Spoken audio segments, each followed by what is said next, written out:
Well, let's talk now to China commentator and author of China's Urban Revolution, Austin Williams.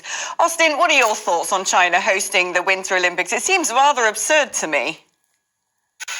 Rather absurd that they're hosting it, or that there's protests within the week that it actually starts. I mean, I'm a great believer in sporting events being sporting events, and try to depoliticize those events and just celebrate the excellence and the sporting excellence that it portrays. I think China is a fascinating country, and I think that from that last package that you just showed, some of the hyperbole. Let me just quickly say, I'm not here defending the Chinese authoritarian one-party state. Okay, let me just get that to be clear. However, I think the idea that you have a number of people saying that massacres in Tigray, massacres in Tibet, massacres of Uyghurs is a Holocaust. I think actually undermines and demeans the very nature of 6 million Jews who died in the Second World War, and actually I think misrepresents what's actually going on within China.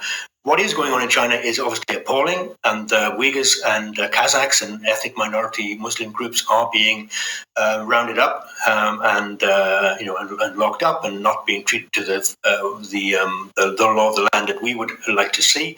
However, China is a one-party authoritarian state, and you see as you find. So I think that there's slightly overstatement of the horrors of China, which just happens to be coming at a time when the West, the European Union, when America is going through its own troubles and therefore looking for scapegoats. And if you can play the Second World War playbook of having a new Holocaust or a new Cold War, if it comes to Putin, for example, then I think that we have to be a little bit skeptical, is what I'd say. So do you think that Western leaders are right to boycott these games, or does this actually play into China's hands, rather, of making potentially the West look like bad faith actors? Well, I mean, there's a diplomatic boycott. Obviously, the head of the IOC is gone. As you say, there's a number of leaders who've actually kind of supporting this Olympic Games. But I do think that, if you've seen what's been going on in the last couple of years, where there's been boycotts, diplomatic boycotts, as well as trade boycotts on China because of what they're doing to the Uyghurs.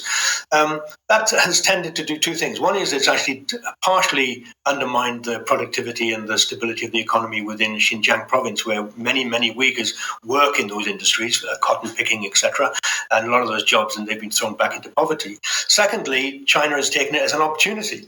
The idea that America is operating a trade boycott has then re-infused China to say, okay, we don't need you, and reinvigorated them to kind of start their own robotics and online and their new manufacturing excellence.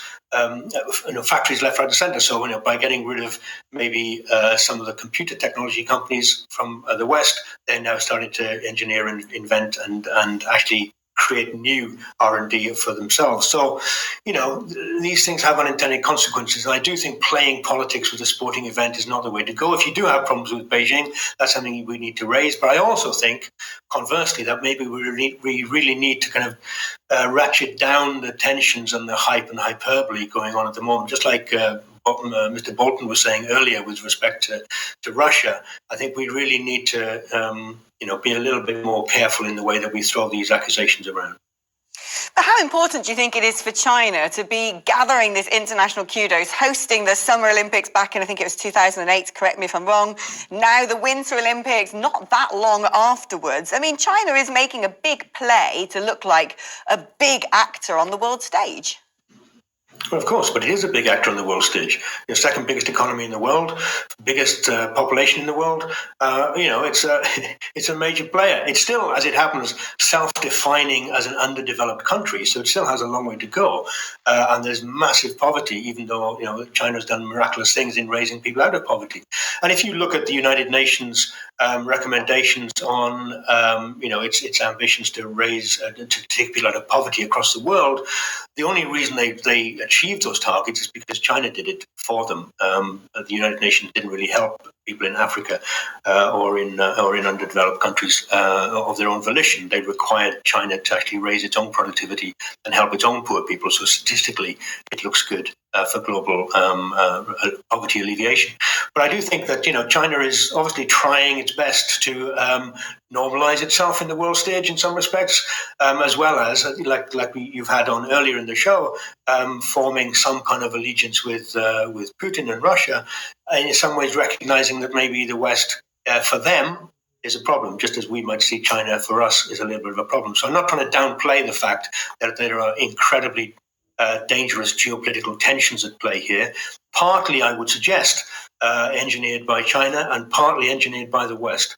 So I think we have to be a little bit cautious. China at the moment is trying to maintain, expand its sphere of influence within Asia, as is America and UK and the European Union. So we just have to be a little bit cautious. By the way, as we talk about China being a real danger to the world, so we still, it seems, in terms of British capitalism, still require China to send us their goods. Because British manufacturing is hardly sparkling at the moment. So while British growth declines and the impact of the coronavirus panic has kind of destroyed the economy in the West, so we have this very interesting tension between seeing an enemy as somebody that we actually need to protect our consumerism and our dynamism in some respects. Austin Williams, thank you ever so much for joining me and giving me your views on this. Madeleine, what